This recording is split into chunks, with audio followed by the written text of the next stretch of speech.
Let's party, baby.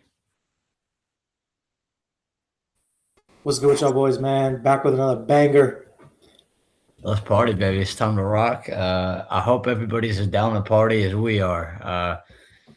No better time to do it than a Wednesday night, and no better person to do it with than you, my brother.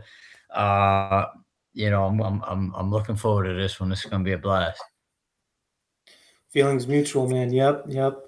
We are going to put a bow on the club season. And really, this is probably the final time I'll talk about this club season. Because in less than 2 weeks, or actually, I'm sorry, tomorrow's 2 weeks, we got the World Cup, and we're still going to give the audience the best World Cup preview ever. Oh yeah. So but first Oh club, man. right? And we got it. So that's why I wanted to Yeah. hop on today. And There you there's go, some baby. things Yeah. I got to right my wrongs on some things, and can't wait to discuss. Hey, you know what? I'm glad you say that, man, because I think anytime that you're able to. Because when you're able to look at the whole scope of things and you say, "Hey, you know what? Like, I'm right and wrong, right? We're not. You're never gonna be." And so, we can celebrate the hits and we can celebrate the misses because sometimes, you know what? That's actually what makes it all worth it, right? So, but yeah, go real quick before we do the club thing. I'm glad you bring up the World Cup because yes, we're gonna have the greatest World Cup preview. Not you know, we'll let it speak for itself, but it's gonna be a blast. But then I'm also looking forward to our day to day coverage as well. I think we'll be locked in for that. Where we'll really ramp things up by June 11th, all the way throughout that. I definitely look forward to that being an everyday thing, and then not to yammer and yap too much about other stuff real quick because we want to set up putting a ball in the club season like you mentioned. But I think to me it's just going to be I think it's gonna be the summer where it all comes together, man. I think it's been a long time in the making, and it's gonna be really fun because it's not only gonna be is it gonna be the World Cup, you're gonna have the NBA Finals, the Stanley Cup playoff final, Stanley Cup final. You're gonna have the College World Series. You're gonna have baseball in full swing. You have the NBA draft. You have the NBA summer league, and all this other crap that we probably forgot all in one time. Um, so I'm really looking forward to it, man. It's gonna be a great time. But you mentioned we're gonna put a bow on a club season. The only club match that remains, uh, as far as my knowledge, I could be wrong on that, but to my knowledge, is the Champions League final on Saturday with PSG and Arsenal. So I wanna give the floor to you, man. I'll let you take it wherever you want, but just putting a bow on the club season, given that, like you said, this will probably be one of, if not the last times that we specifically, at least you and I, will talk about the club season and setting the stage for our World Cup preview and coverage. Floor is yours, man. You know it. And just a note on the World Cup coverage that you're talking about. It's gonna be electric, and it's gonna be electric because there's a few of us that are gonna be at various games throughout the tournament, and uh, you know me, I'm not a shy person whatsoever. Give me a mic, and I'm gonna I'll definitely interview a whole bunch of people, and also give my thoughts on some of the games that I go to, and it's gonna Oh, be good, and I think that's gonna be the penultimate grand opening of the Unfiltered Report. So, oh, it's baby. going to be electric, and Woo! uh, Oh, that's my final piece there before we do a proper dive with the oof. rest of the group. As Oh far man. as the Champions League final, Budapest, Hungary, Saturday. Ashraf Hakimi and Usman Dembele both trained. They are good to go. There's no injury concerns, fitness concerns from PSG side. Arsenal will roll with their lineup, and it will be a good game as far as I'm concerned. Again, Arsenal just plays so well, structured, organized, and it might take some time for PSG to really get a breakthrough, if at all. So it'll be a great game. I do think PSG will eventually break it open, and I'm curious as to whether or not Mikel goes with Victor Gyökeres at striker. His nearly 80 million pound signing, or if he's going to go with Kai Havertz at striker. As of late, he's fancied Kai, which is kind of puzzling for me, in my opinion. But yeah, I'm curious. I mean, Arsenal are coming off finally clinching the league, and PSG had a bit of a scare in terms of finishing the league. They normally don't finish it. They normally finish it a lot later, or I'm sorry, a lot earlier than later. And this season, it took the second to last match day, and I'll talk about the league on table when we're there. But it'll be a good game, and I've already I already took an L from Arsenal winning the league, so I'm not going to come on here and predict that they'll win this game. I think PSG will take care of business. Yeah, no, I agree with you there. I think as far as the match with PSG and Arsenal goes, I think I don't think it'll be a necessarily a blowout or anything like that. I mean, it very well could be, but I think Arsenal will find a way to kind of muck it up a little bit and make things difficult. But I think PSG's talent just overwhelmingly. I think it's two contrasting styles, right? And it's just going to kind of come down to, I mean, not to make it super obvious, but it'll just kind of come down to which club is able to imprint their style on the other, since they have such contrasting styles. But yeah, I don't disagree with you one bit. I don't foresee a scenario where Arsenal beat PSG. I mean, if it happens, I'll come on here and happily eat my words. I've been wrong before; it'll happen again. But I'm pretty confident on the scale of things that we talk about and predictions across all different sports. This one I'm pretty confident in. Um, Yep, yep. All right. but yeah, there's a lot of other stuff in the club sphere that we want to put a bow on, and that's really going to be the meat and potatoes of this. I mean, it's party time, baby. So take the metaphors in any way direction you want. I want to leave it to you as far as also recapping the club season. I figured you probably would want to start maybe league by league and go club by club within each league. Um, but as far as which specific club you'd like to start with, that's entirely your direction, my brother. I'm looking forward to seeing where this goes from there. Yeah, yeah. So we'll recap the Power Five leagues. I'll give a special shout out to a different league, Okay, um, I'm looking forward to and ultimately, really, we'll just talk about. I'll just talk about who went to the Champions League, Europa, no Europe, and then if there's any specific club that I want to talk about, I definitely will. Um, Rather than going club by club, if we go club by club, man, we're gonna be sitting here for Yeah, I hours. shouldn't have said club by club, but you know what I mean on a broader sense. Exactly. Yeah. I mean, one Yeah. of these Yeah. days we probably would have to carve out like 5 hours or something and do that. But for today, yeah, we won't go club by club, but just the highlights of what stands out the most. Um, so yeah, we'll start with the Premier League. Yeah. Most definitely. All right, let's do it, All man. right. And you got the screen sharing capabilities, by the way. I know you know that, but just for the people out there, so I don't get surprised. Uh, you know, the screen sharing master over here. More than happy to if you want to pull up anything, you got my blessing. Yes, sir. Yes, There sir. you So go. Look first, at that. we'll start with the Prem table. We already discussed Arsenal, City, United, Villa. Those are your top four. Uh, Liverpool rounding out the fifth slot because of the success that Arsenal had in the Champions League campaign. The Prem gets 5 spots. So those are your top five heading into Champions League. I'm not necessarily surprised personally. I thought maybe Villa wouldn't be in there.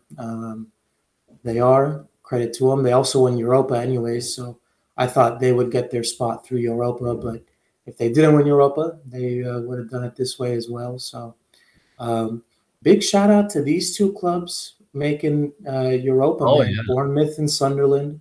Um, this is Bournemouth's first time ever competing in any European competition. What a big milestone.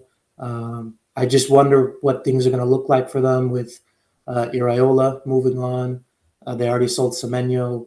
I believe, I think maybe Junior, the Frenchie, my Frenchie's, he's getting calls and looks from bigger clubs. One of their center backs. So a lot of teams are already keeping tabs on a lot of their players.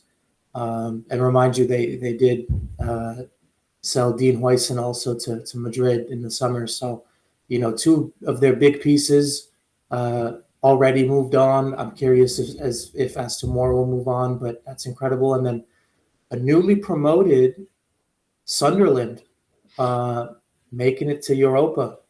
And remember last time, man, I came on here and I said, hey, look, I don't care if my preference is that Chelsea don't make Europe whatsoever because of the new era that's coming in. And Chelsea Sunderland did play each other. Sunderland won 2-1, and with the result that Brighton had over the weekend, along with Brentford tying, that got them the Europa League spot. And that means a heck of a lot more to Sunderland than to Chelsea. And what I mean by that is I'm just strictly speaking on Europa, because we already knew Chelsea were not going to qualify to the Champions League for next year. So I'm very happy. I don't mind it. It's a great opportunity for the players to understand what Xabi wants, like I said. And I want the board to learn, man. I want the board to understand the incompetence that they did and the way that they completely derailed the season. And a way to do that is to not qualify for Europe. And I'm curious as to what PSR is going to do to the club. And it's an opportunity to start fresh again. So I don't mind it whatsoever. I'm very happy about it.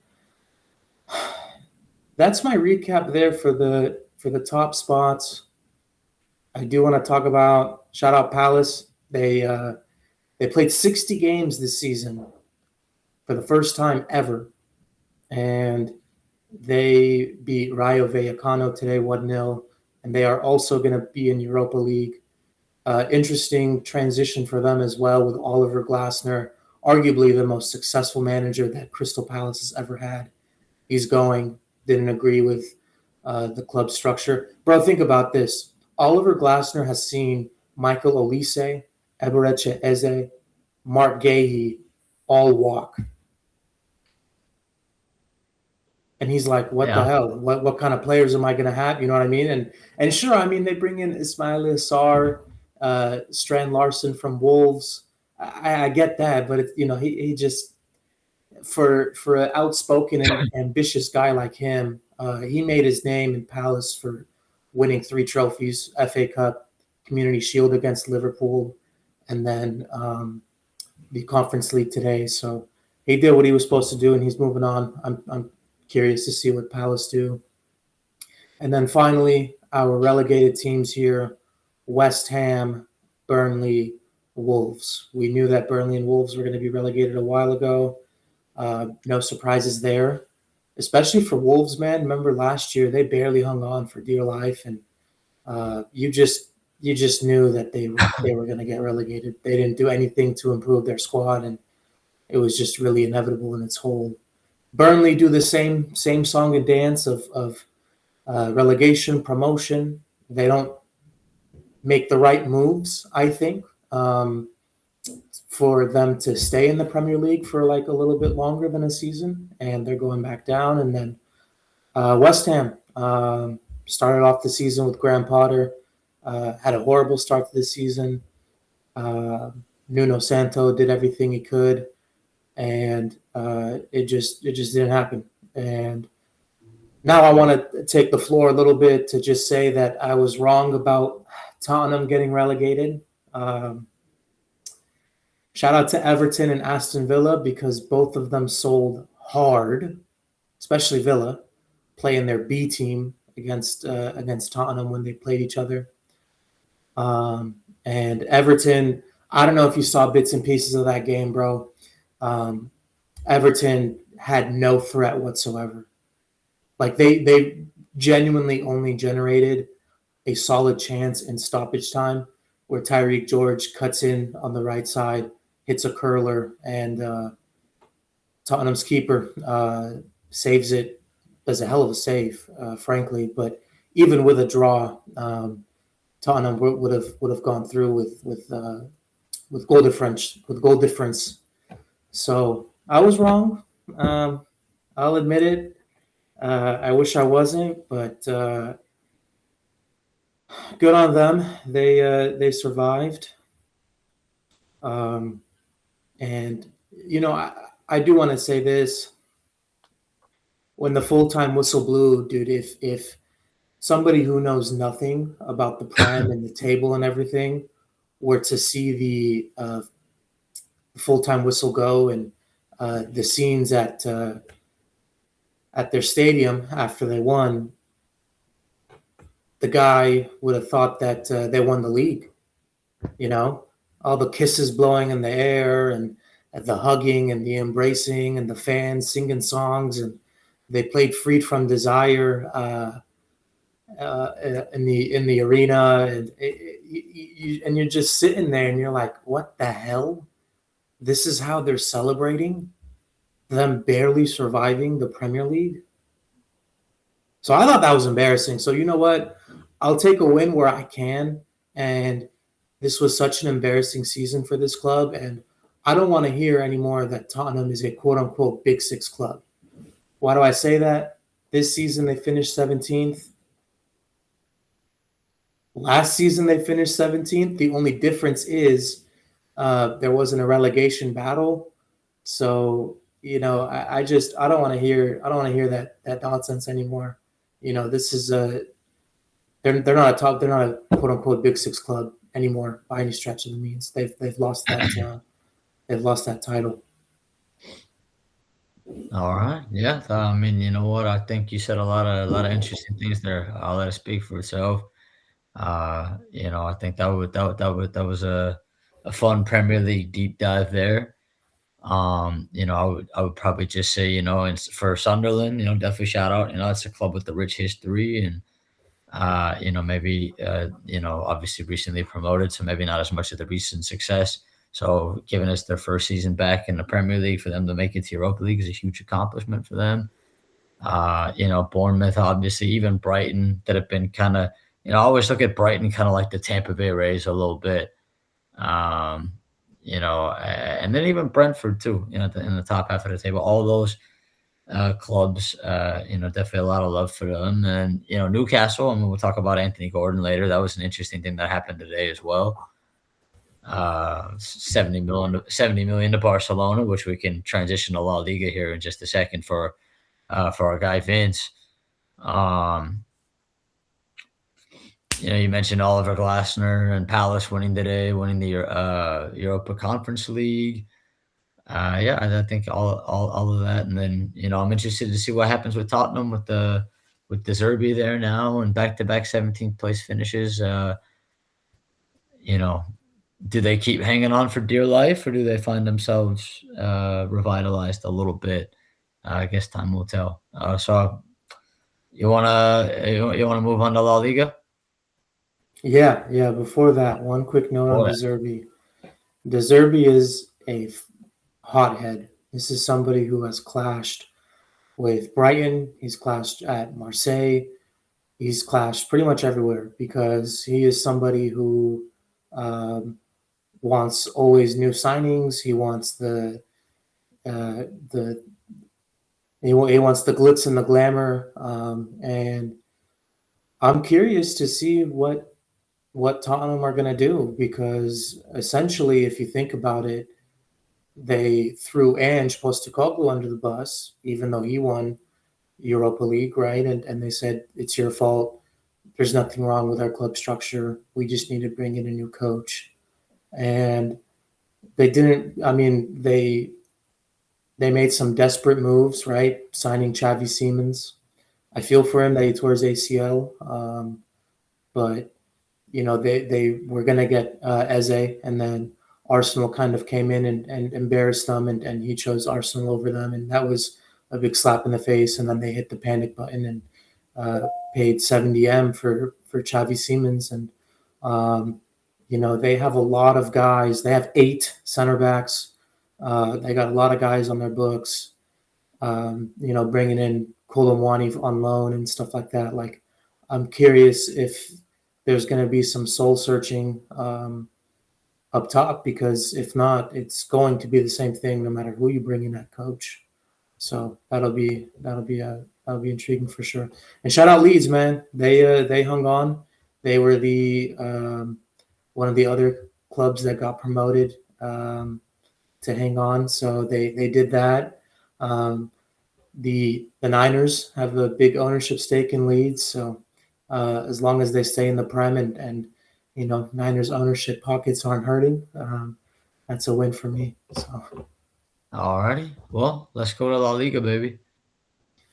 Yes, sir. All right. We have discussed at length Barca and Madrid, Real Madrid, that is.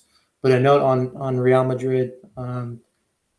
Remember, we were talking about the potential elections being held. That's right. That's right. And there actually is going to be one. So curious as to how that goes. Everybody's saying that it's really rare for someone to challenge Florentino to even be a candidate. There is a gentleman by the name of Enrique Riquelme, and he's promising a lot. He's saying, I signed, if I become president, I've agreed to sign 2 world-class players. I'm going to bring in a new coach.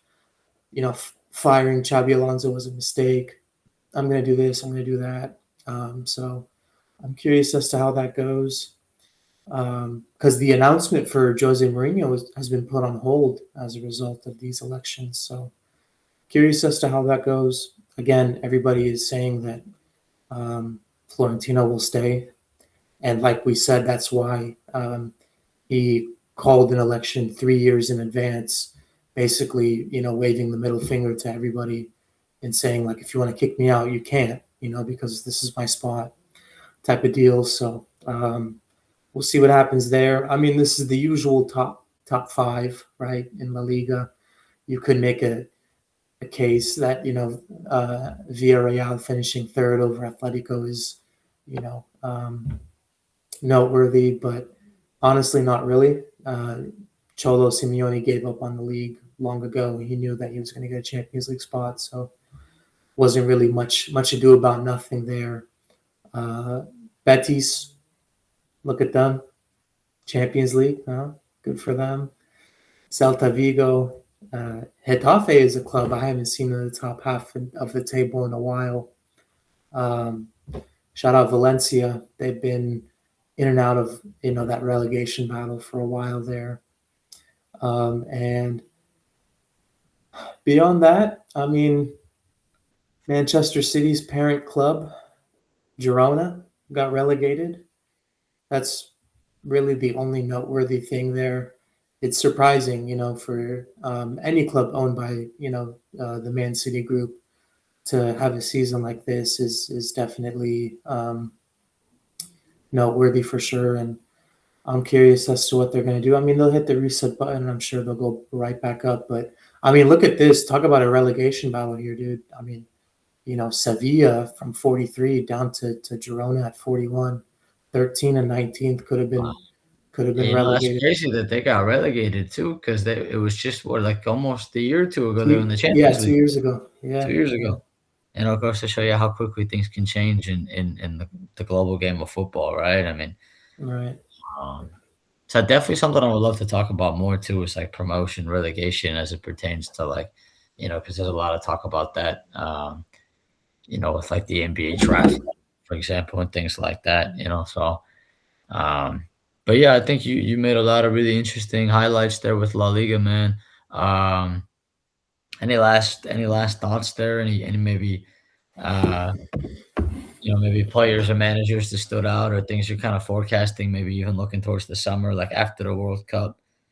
Not to get too far ahead of ourselves, but just any closing thoughts here on the La Liga side of things? Yeah. You know what? Kylian Mbappe won Real Madrid Player of the Season again. Uh, Look at that right there, 25 La Liga goals, top Champions League scorer. But he's the problem, all right? So we'll see. I do want to talk about some rumors and then something that was uh, out of nowhere, frankly, confirmed today. First, apparently, um, Enzo Fernandez wants to leave the club, wants to leave Chelsea, and uh, Real Madrid are eyeing him. Everybody knows that they need a new person uh, in the center of the park. I think he would be a great fit, but I don't know if Xabi has had a chance to do some convincing on his part. But um, also, he does have 2 years left on his deal, so if he's not going to sign a deal, um, this is the best time for the club to cash out. So it'll hurt, but he was a player that no matter what the circumstances were, played for the badge through and through. But I don't want to talk too much about it. If it happens, I'll give a proper tribute another time. Um, Julian Alvarez, is he gonna go? That's been a big thing right now. Media is asking Cholo, and you know Cholo Simeone is having the same answer. I don't know. You have to ask him. He's a big boy. I'm sure he's decided. So if you want to ask him, you can ask him. You're asking the wrong guy type of answer. So we'll see there. And finally, a big time signing happened during the day. Anthony Gordon, the young Englishman, is going from cloudy Newcastle to Sunnyside Barcelona. 70 million fixed fee, 10 million add-ons. Apparently the add-ons are relatively not difficult to get because there are some, to make the finances work, they throw in some add-ons that are like virtually impossible to get, but those are pretty achievable. And he's doing a medical tomorrow, dude. I mean, the signing got reported today, and he's already apparently on the way to Barcelona. Maybe that's because Newcastle's thinking, "Oh, what? You want 70 M? Sure, yeah, we'll book his next flight over." No, but in all seriousness, Anthony Gordon is a good player. He is. I like his game a lot. This season, he had a bit of a down year, but I think we've talked about it before. Newcastle had a bit of an interesting beginning of the year, and just overall, it was a tough year for them. So you can Newcastle understand why. Newcastle's a club we could definitely do a deep dive on too. They had a fascinating not only season but couple of seasons. Sorry, I didn't mean to interrupt you though. No, bro. You never interrupting whatsoever. You know that. But yeah, I mean the move's gonna happen. I think it's funny. And what do I think is funny? Um, so it's known Barca want a winger and a number 9 to replace Lewandowski. And the Bayern director, Oli Hoeneß, this guy says like the funniest things, but also like says stuff that is like apparently obvious and likes to throw jabs at clubs. So somebody asked him about Barcelona's interest in Harry Kane, and he's like, Harry's going to stay. He's not going anywhere. And even if Barcelona did want him, they don't have the money. And he chuckles. And it was reported that both Munich and Barcelona wanted Anthony Gordon. So I guarantee you, Joan Laporta heard that and was like, "Oh, okay, you don't think I got money? Well, here, let me take a player from you and offer 70 M to Newcastle." But the report is that Hansi Flick really loves this game. He was thoroughly impressed by what he saw from Anthony Gordon in that round of 16 battle that Newcastle and Barcelona had, and he was somebody that they kept tabs on, and again, people they're scouts for a reason, and they see great things. So Yeah. I'm happy for Anthony Gordon, man. This guy started at Everton, um, was part of the sides that was battling relegation with Frank Lampard. Got his move to Newcastle. Um, will probably start at the World Cup, if I'm being honest with you, for his country, and he gets his dream move to Barcelona. Ryan, you know what it is with the so-called Englishman or Premier League player tax, Yeah. and I think that's exactly what happened there. So it'll be interesting because, I mean, they already they got Rafinha on the left. So I mean, is Anthony Gordon going to come in and beat Rafinha and take Rafinha's spot? If I'm a betting man, I'm going to say probably not. But remember, keep in mind that Rafinha does have he'll pick up injury knocks and whatnot. So hey, if they think that this will help them get over the hump in Champions League, because that's their next goal now. They've won La Liga back-to-back years now. Then good for them, man. But that's gonna be one of the many moves that will happen this summer.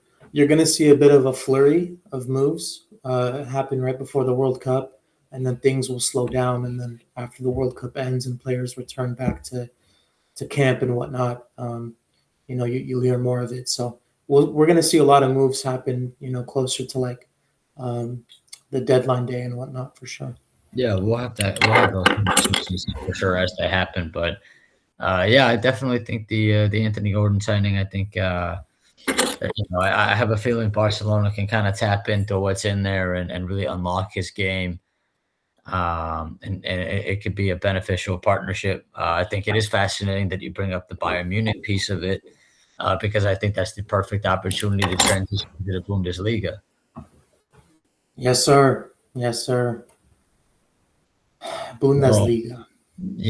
I mean, you can't start any Bundesliga conversation without Bayern Munich. Obviously, we've got a lot of the stars of the Unfiltered Report who can come on here and spread all kinds of Harry Kane propaganda, and Michael Olise and Luis Diaz, and you go down the list, and Pavlovich and Kimmich and all these guys, and Neuer, uh, Vincent Company and all that. But just from them on down, I'm kind of curious to get your thoughts on the Bundesliga season. Pretty standard here. Stuttgart making the Champions League is a big accomplishment for Stuttgart. Over the weekend, they did play against Munich in the Pokal Cup, and I mean, Harry Kane scored a hat trick, but Stuttgart played Munich tough. But I mean, for these Bundesliga clubs, man, it is so difficult to stop a stacked Munich team as such for 90 minutes. I mean, look, they only lost one league game, for God's sake. So 122 goals, bro. Do you see that number right there? Yeah, That's absolutely incredible, man. That is Wow. That is a sight to behold, dude. And You're not going to see a better season in any league than that. Like, it's hard to do better than that. I know, and they could have definitely made it to the final. It didn't work out, so they're not going anywhere. They're not going anywhere anytime soon. Yeah. And Leverkusen is interesting because, do you remember who started the season as manager at Bayer Leverkusen? Oh, that's a good question. Remind me. Erik ten Hag. Yeah, that's right. That's right. You know what? Brother, he only lasted 2 weeks. I was gonna say, I forgot he was even there. Dude, yeah, because he didn't even manage a league match. I mean, so that shit died before it started, man. What do you think happened? I know. What do you think happened there?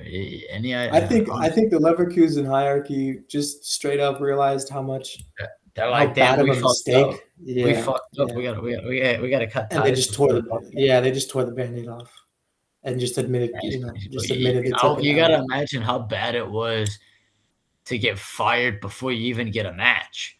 I know, bro. I I, know. I don't know, man. That's a fascinating one. It must have, I guess we'll never really know, but I forgot about that. That's a good question. I honestly forgot he was there because, like you said, he didn't even manage a match. Yeah, dude. Huh, forgot he was there. I know, Um, I know. And then you remember we talked about Borussia Mönchengladbach because Gio yeah, Reyna Gio. was playing there, and I got my answer. He did get a call up to the U.S. men's national team, despite only scoring one goal for them. Shout out Union Berlin, man, and I say shout out to Union Berlin because they fired their manager middle of the season, and they brought on Marie Louise Ita. Hopefully, I'm not completely butchering her name, but she's the first woman to ever manage a men's side. And um, when she got one of her first wins for Union Berlin, all the players, staff, and everybody were just in complete joy for her. And the job that she did do for the men's side gave her the head coaching role for the women's side of Union Berlin. So I want to give credit to Union Berlin for making a jump like that, and um, and she took it, and what an incredible achievement for her. And it goes to show you, man, that you put your mind to anything, you can do it. So you can't talk about Bundesliga without mentioning her. And um, look at this, man, Wolfsburg. If you remember Wolfsburg, they almost beat Madrid in the Champions League with in the Zizou days when they had Kevin De Bruyne uh, and many other players. But he was the guy that was leading the team, and they almost they almost didn't make it out. So I'm curious as to what's going on over there. They nearly got relegated. Um, that's pretty much it for me on Bundesliga. I love it, man. Yeah, I want to echo your sentiment, and I want to shout out the manager at Union Berlin, Marie Louise Etta, if I said her name correctly. We always, it's one of those things that you can never. It's incomprehensible to me that something like that took so long to happen, but for it to happen is an accomplishment that no words can really put context to. And but at the same time, I think it's something that's long overdue, and I think it's just one of those things, man. I think part of the beauty of what the conversations that we can have is that we want to we want to talk about stuff like that too, and get all the different perspectives from different people about all kinds of different things. So um and then you mentioned Leverkusen and Ten Hag. I thought that really stood out as well. Um, Dortmund's about as consistent as it gets, man. I give a lot of credit to them. Um, I'll be interested to see, if they can kind of get some of that Champions League success back. But they're rock solid every year, even when they're not. Even if this isn't the most dominant stretch that they've had, they're still solid. And Leipzig too, and a lot of people don't like the whole, the Red Bull, and then obviously by a lot of German clubs that have the whole 50+1 model. We could do a whole conversation about that. And then when we do our World Cup deep dive, I know you got a lot of thoughts on the whole Gio Reyna situation, so that'll be fascinating to do a deep dive on as well. Yep, yep. And before moving on, I remember you made the note about you think of the Tampa Bay Rays, about Brighton. I think when I think of that as Dortmund, and I say Yeah, that because yeah, they're just producing talent after talent after talent, yeah, and then once every few years they'll make a final of a major competition, yeah, or the title gap will be much a lot less than what it is this season, yes. and they just stick to their model, and Yeah, I completely um, agree with you. no matter what coach comes in, dude, they will be they're always a good respectable club. So Yeah, when I first really got into club football was around the time when, the Oakland A's were really good back in the day, the Moneyball A's, and Yeah. I always compared Dortmund to the A's, but the Rays, I mean, it's all this, it's you're definitely right, man. I think that the Rays are probably a better comparison for Dortmund.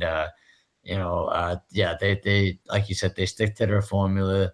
Uh, they haven't wavered from it, and I think I wouldn't be surprised to see them, uh, maybe kind of go back on a little bit of an upswing. I mean, it's not too long ago that they've been in Champions League finals and making deep runs, and I think they can get back to that. But even just the consistency, as much as Bayern Munich is consistent in winning the league, Dortmund's as consistent as it gets as well.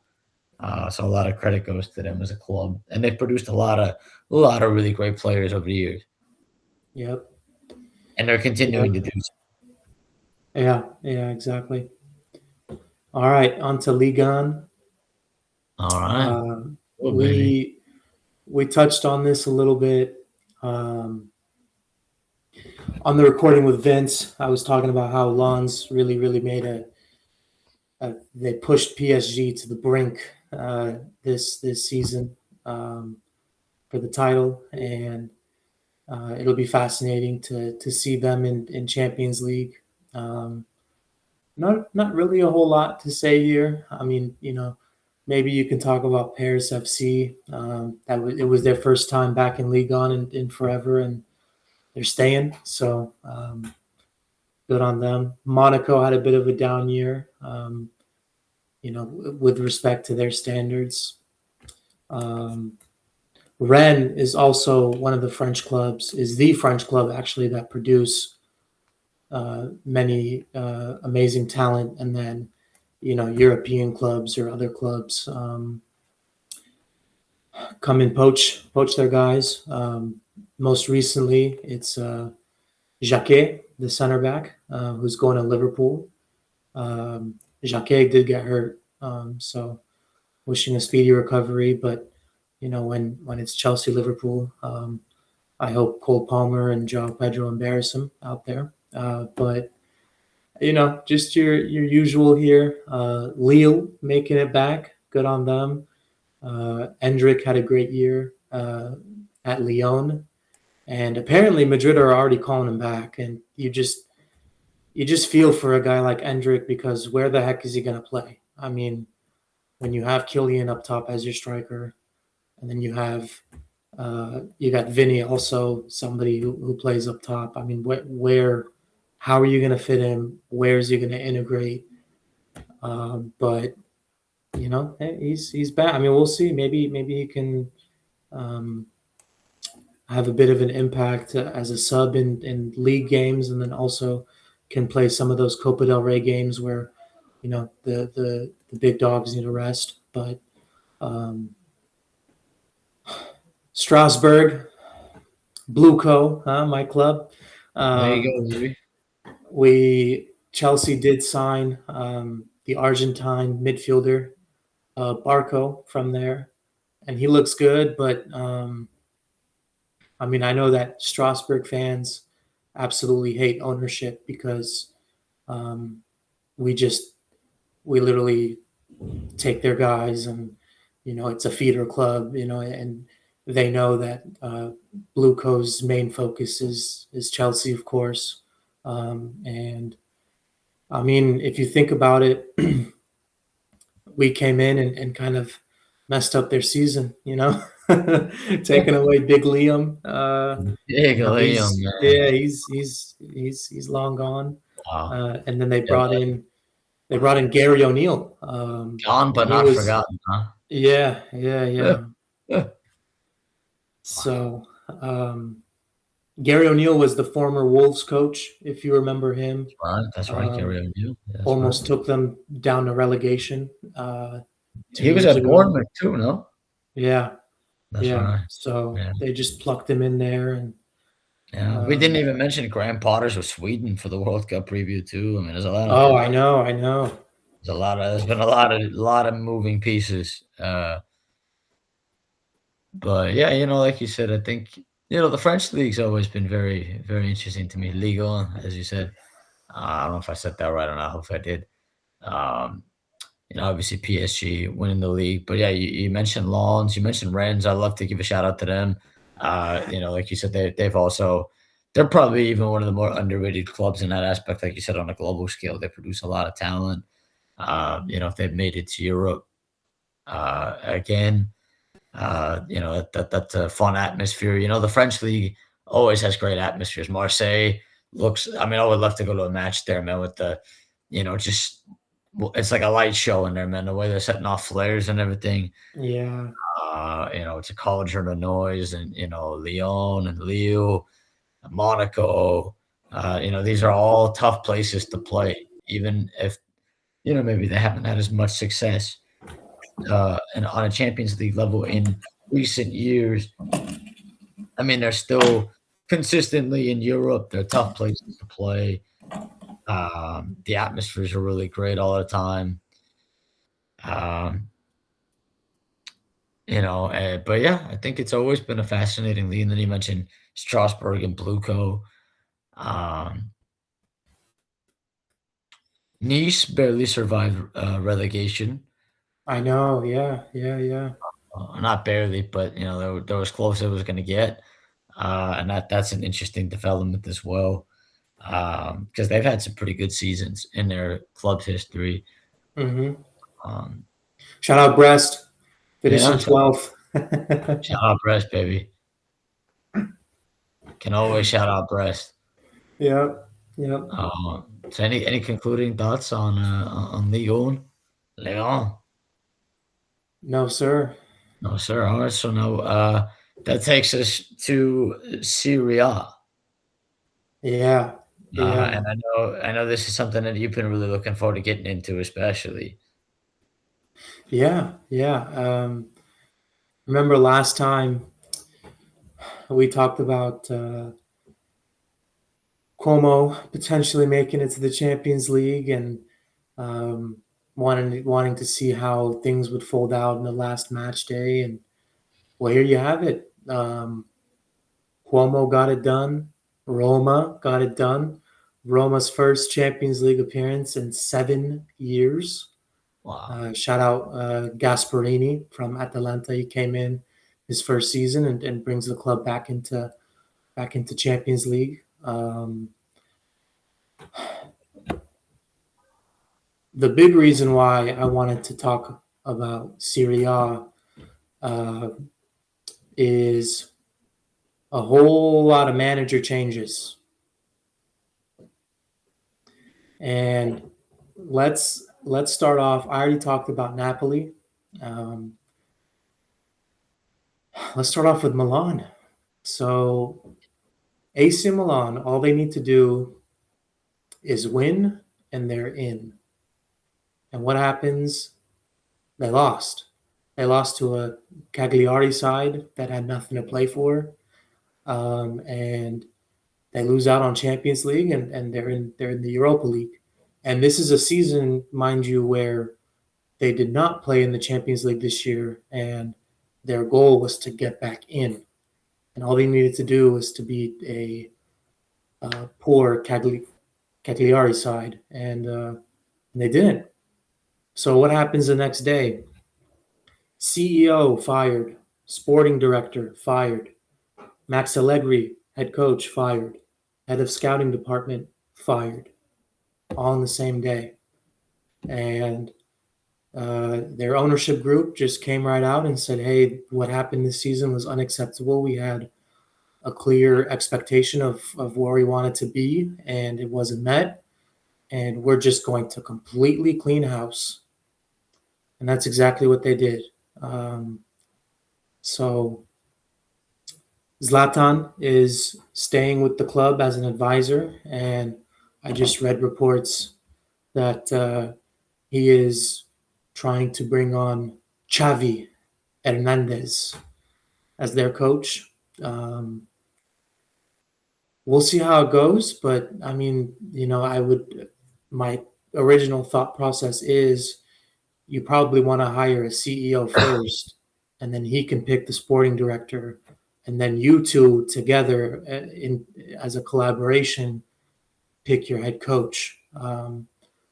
But again, it's rumors for now. Nothing set in stone with Xavi, but um, it will be super interesting to see what direction they want to go.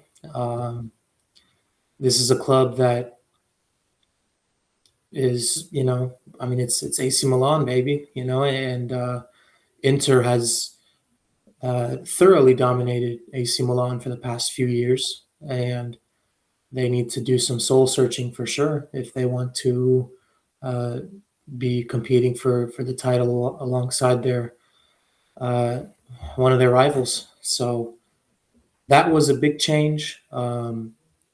Juventus, I believe they are sticking with Luciano Spalletti, which has been met with a lot of criticism. Uh, Obviously, and they crashed out against Galatasaray, and they're going to be in Europa this season. Atalanta, they let go of Gasparini. They fired a coach mid-season. Things kind of didn't go as planned, and they're going to be in the Conference League. And I believe, was it Dortmund that absolutely killed them? I believe so. Yeah, Dortmund absolutely just killed them in the knockout phase. And this is a club that is a well-oiled machine, and they had a bit of a down year.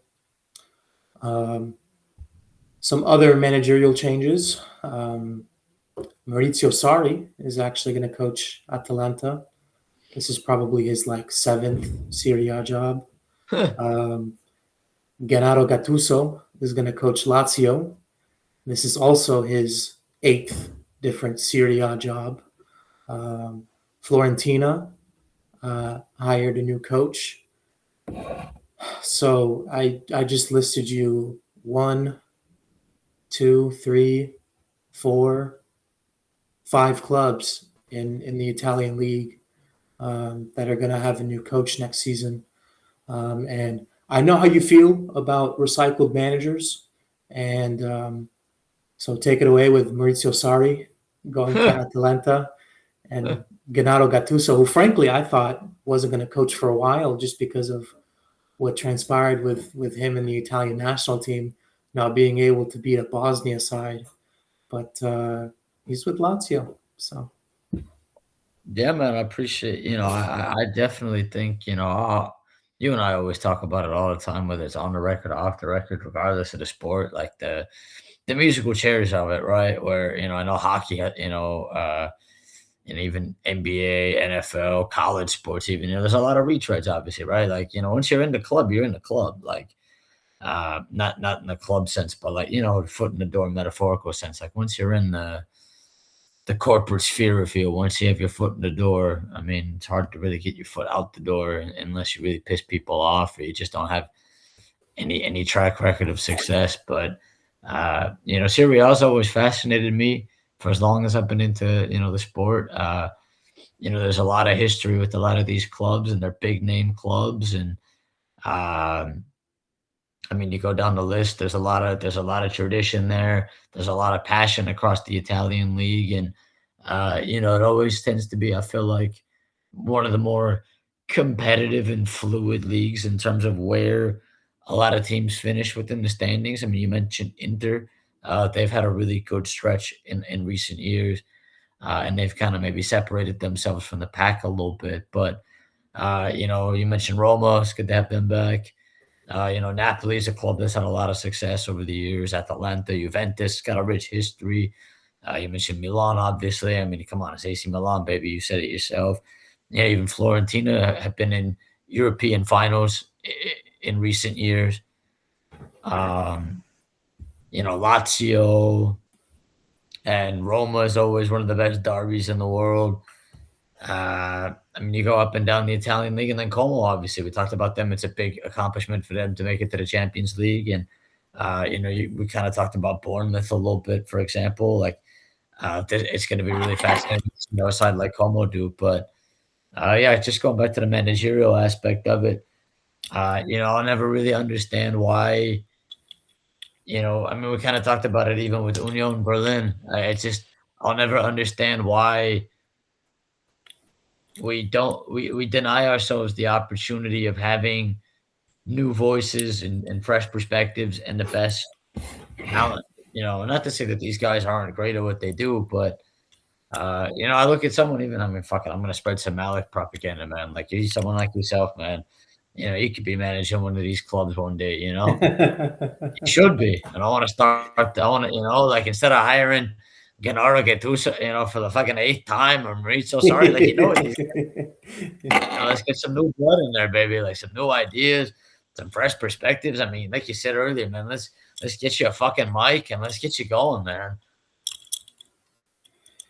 Yeah, yeah, absolutely. So we got to take it up a little bit. I guess that's my what these guys can do, and so every sport, we'll continue to talk about it's the retreads, man. It's and then when it's not retreads, I mean, it's open up a whole can of worms. Like now, if it's not retreads, it's rocket scientists and AI models and all that, so it's good times, man. But you know what, man? I think Serie A has always been really fascinating to me, and now we didn't even mention a club like Bologna too.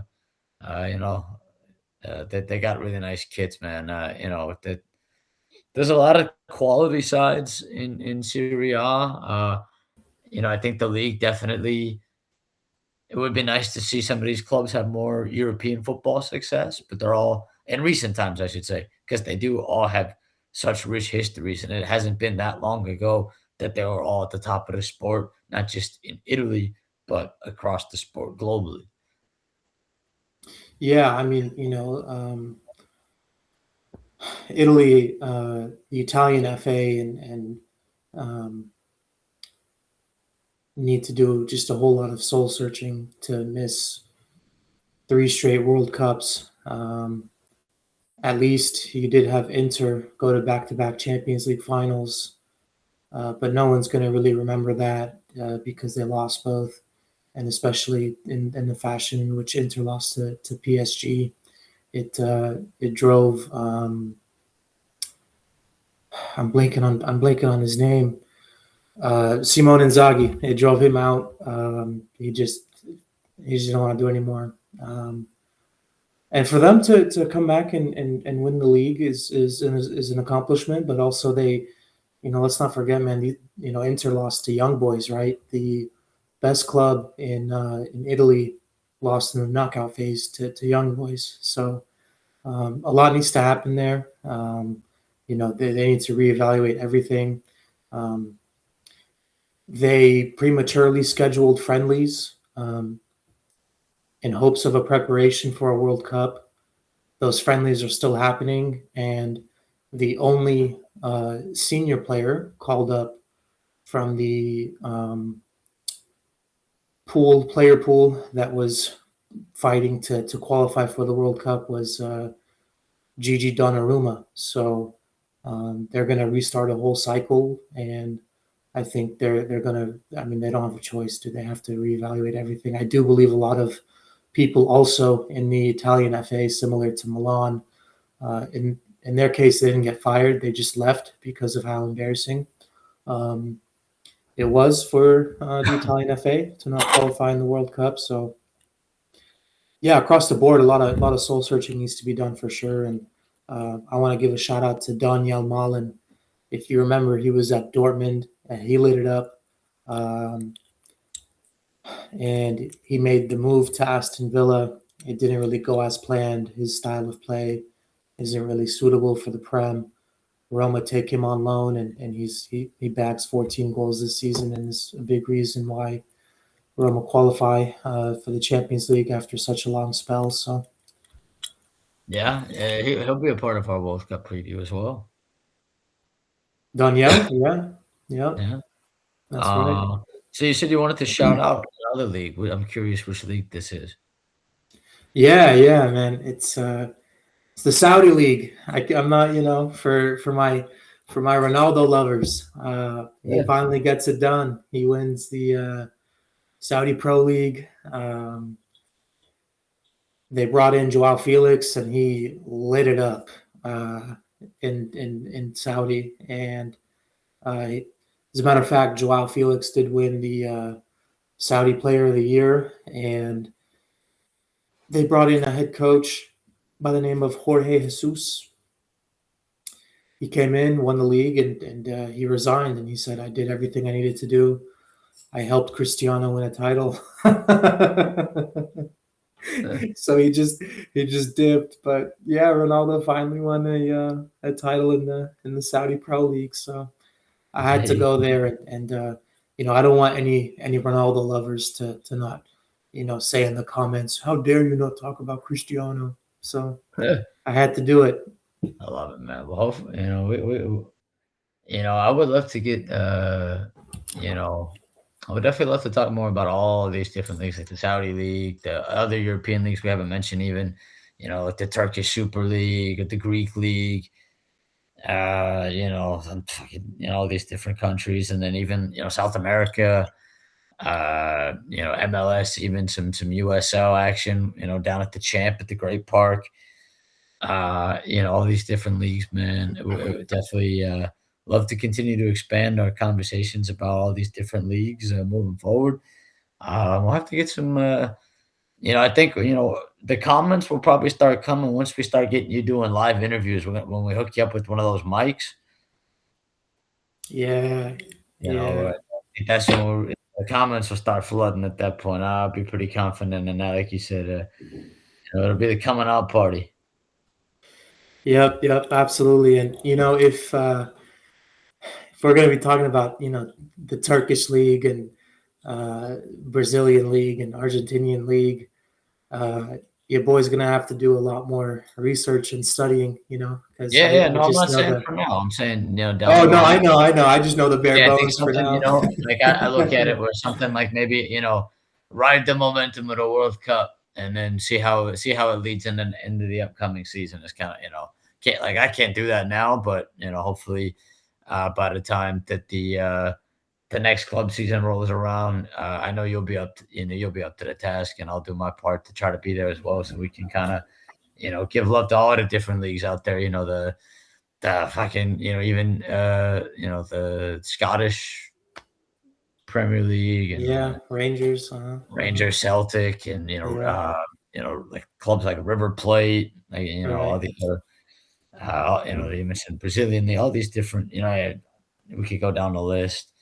And then even, not, to get super niche, even like the Champions League play, like the Champions League qualifier matches that they have typically, like for those last remaining spots where they have other countries that don't get guaranteed slots in there, like the Serbian league and all that stuff, Right. Red Croatian league. Star Belgrade, baby. Yeah, there you go. Dinamo Zagreb, Red Star Yeah, Belgrade. yeah.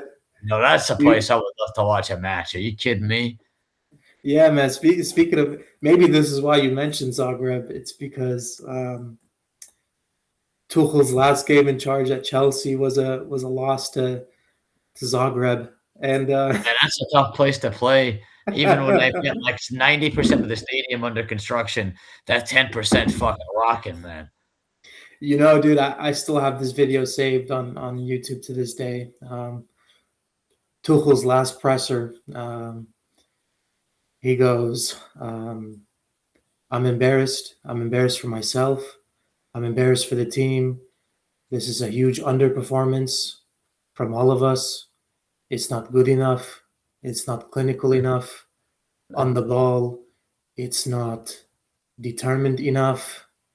It's on me to find solutions for these players, but clearly something is wrong." And Yeah. that was it. That was in what was a beautiful era for us Chelsea fans. That was his last presser, and the next morning he got fired. So thank you, Zagreb, for doing that. There you go. A nice trip down memory lane, unexpectedly, huh? Oh man, no, but really, I would love to. one day, catch matches in all these different places.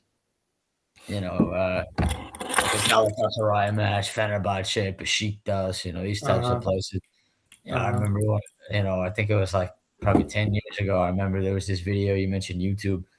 There was this video of like a pre-match. They had this guy going like saying a bunch of words in Turkish I couldn't understand, and then he would go like 1, 2, 3, and then it was just like the whole crowd just starts going fucking bananas, and there's not even a player on the pitch. The match hasn't even started yet. Uh, and these guys are lighting up flares, and I mean, it was just like it was like an explosion of noise, and that's one of those things. Like I haven't watched that video in such a long time, but that video is tattooed in my brain, and I can play it in my head without even having to watch it on YouTube. So, um, but then you mentioned Tuchel too. He'll be a big part of our World Cup review and coverage as well. Yeah, dude. Hey, we've been buttering up this World Cup coverage. This Yeah, World well, Cup you know what? We gotta butter for ourselves for up so too that way for we got. for, for too long, man. We got to make this happen, dude. Oh We yeah, no, we're just gonna make it happen. we're still waiting for a couple of squads, of course. That's a big thing as well. Yeah, But yeah, yeah, yeah. Once we get all yeah, the final squads released, it's go time, brother. Like it's yeah, full throttle. yeah. It's wall to wall. It's gegenpress. You know, we're gonna be gegenpressing our World Cup coverage for sure. It's gonna be a blast. Dog, we're going to be covering 48 teams. I mean, this is very well going to be like a 2.5, like similar to our baseball. Remember our baseball deep Oh dive yeah, yeah. and Yeah. how It's long gonna be like a that. solid, like you said, two and a Yeah, half, yeah, two and a yeah, half at least. yeah. I don't imagine there's going to be a lot of coverage for I say this lovingly, but your Curacao and Cape Verde. Of course, we're going to give love to every country going. It's such a big accomplishment, but Yeah. Who knows? you know, Maybe that'll be the one that we talk about the most. You never know, man. yeah, man, yeah, yeah. We all I know Good. is we're gonna be ready, and we're Oh gonna yeah. we're gonna share our World Cup predictions, who's Oh winning yeah. the group, and our bracket and everything. We're gonna make it. Oh yeah. You upload that thing, Finally. and we're gonna revisit it once the Blue win it all. So.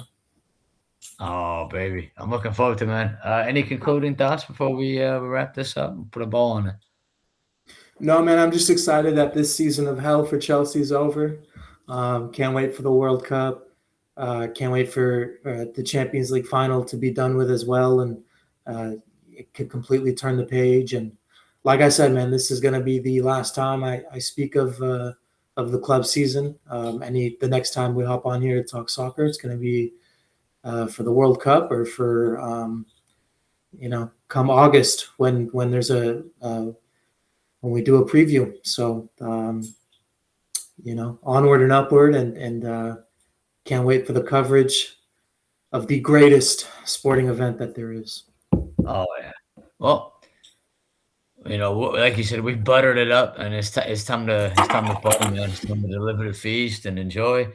Looking forward to it, man. Cheers. Appreciate you taking the time out of your night to make this happen, and I hope everybody out there enjoyed this as much as we did, and will join us for our continued, not only again, World Cup coverage, but we got a lot we're gonna get into. I can't wait for it, man. Uh, it's been a blast, dude.